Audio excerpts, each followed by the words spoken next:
L'échec du président Macron résonne jusqu'ici en Belgique. Vous l'avez entendu. Mais comment peut-on se planter comme ça, comme président d'une des plus grandes nations d'Europe? Quel plantage industriel! Macron, le président des riches qui a gouverné contre son peuple. Macron, le président qui a augmenté l'âge de la retraite pour faire travailler les gens de plus en plus longtemps. Macron, l'homme qui a supprimé l'impôt sur la fortune pour faire agrandir les inégalités en France. Macron, qui a mené une politique autoritaire de répression contre le mouvement des Gilets jaunes, contre les organisations syndicales, à coups de matraque, l'autoritarisme européen.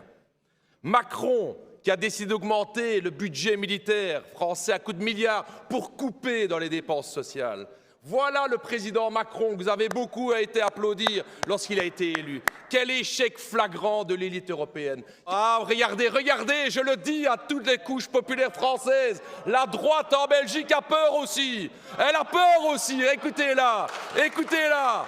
Évidemment, alors qu'on est dans un pays majeur de l'Union européenne, l'instabilité est présente en France, en Allemagne, et le débat est inexistant sur les bords de la Chambre. C'est incroyable. Mais vous vous cachez les yeux. Vous ne voyez pas la réalité aujourd'hui. Et vous avez raison de faire le lien, Monsieur le Premier ministre, avec toutes les mesures d'austérité que l'Arizona veut faire ici en Belgique.